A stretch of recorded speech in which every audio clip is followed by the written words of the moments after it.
15ই August স্বাধীনতা দিবস।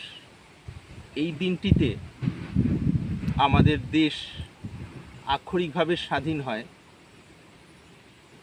পরাধীনতার যে কষ্ট খুব স্থূল স্তরে যা আমরা পেতাম এবং মানসিক স্তরেও পেতাম, একটা পর্যায়ে সেই কষ্ট থেকে মুক্তি আসে। জীবনে যে কোনো সময় যে কোনো রকম বিপদ, কষ্ট, জ্বালা, যন্ত্রণা যা কিছু দেশ স্বাধীন হওয়ার আগে ছিল, পরে তার মধ্যে অনেকটাই ফেরবদল হয়। কিন্তু যারা আমাদের দেশকে পরাধীন করে রেখেছিলেন, তাদের মানসিকতা চলে আসে এখানকার পরিকাঠামোর মধ্যে, অর্থাৎ সেই পরিকাঠামো অনুযায়ী দেশ চলতে থাকে এবং সেই পরিকাঠামোরই 19-20 ফেরবদল হয়। ফলত ভারতবর্ষের ঋষিদের যে মূল ভাব বা ধারা, যা দেশের স্বাভাবিক যে সংবিধান, তার মূলে যেইটি থাকা উচিত সেইটি প্রত্যক্ষভাবে না থাকার কারণে ঋষিদের সেই আলো এবং আনন্দের পথ আমরা সেইভাবে পাইনি এই স্বাধীন রাষ্ট্রে বা স্বাধীন দেশে, শিক্ষা ব্যবস্থার মধ্যে। ফলত আমরা বাহ্যত স্বাধীনতাকে আংশিকভাবে উপভোগ করলেও অন্তরের দিব্য আস্বাদনের রাস্তাটি কখনোই খোলেনি। সেই কারণে আবারও আজকের দিনে মনে পড়ে ভারতবর্ষের শিক্ষা ব্যবস্থা, অর্থাৎ ভারতের শিক্ষা ব্যবস্থা যখন ঋষিদের দ্বারা প্রণীত শিক্ষা ব্যবস্থাকে মূলে রেখে আবর্তিত হবে বা পরিচালিত হবে বা এগিয়ে চলবে, তখনই আমরা বাইরের এই স্বাধীনতা, যেটি নিঃসন্দেহে খুবই প্রয়োজন, সেইটির সঙ্গে সঙ্গে অন্তরের সেই পরম স্বাধীনতার স্বাদ পেতে পারব।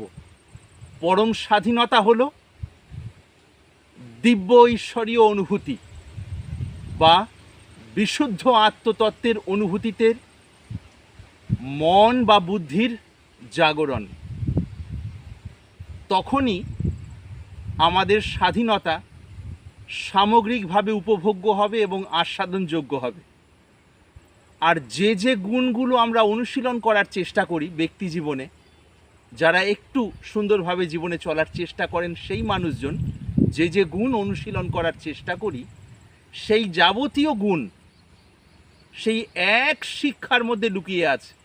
সেই এক শিক্ষাটি কি?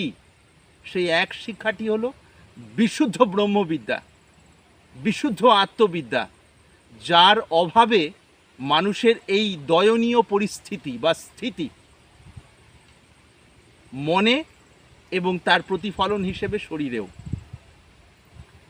কাজে এইটি মনে হয় যারা যথার্থই চিন্তাশীল এবং দেশের বাগডোর বা দেশের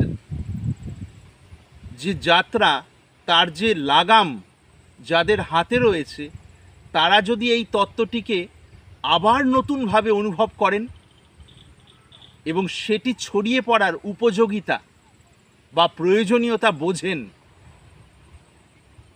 তার পরিপ্রেক্ষিতে নতুনভাবে শিক্ষা ব্যবস্থা তৈরি হয়, যেটি ছিলই মূলে আত্মবিদ্যা, তার সঙ্গে সঙ্গে বিষয়ভিত্তিক জ্ঞান। তখনই পাখির দু পাখা নিয়ে বা দু ডানা নিয়ে যে উড়তে পারার যে সুন্দর বিষয়টি মানব জীবনেও ঘটবে। অন্তরে সেই বিশুদ্ধ আত্মচৈতন্যের অনুভূতি আর তার সঙ্গে সঙ্গে ব্যবহারিক বিষয়ের এক অদ্ভুত ভারসাম্য।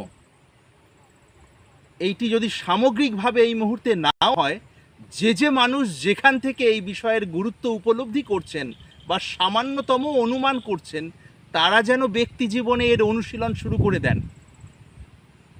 তার কারণ অন্যে করছে না বলে আমি বসে থাকবো হাতে হাত দিয়ে, কখনোই আমরা করি না। ব্যবহারিক লাভ ক্ষতির ক্ষেত্রেও আমরা এইভাবেই চলি।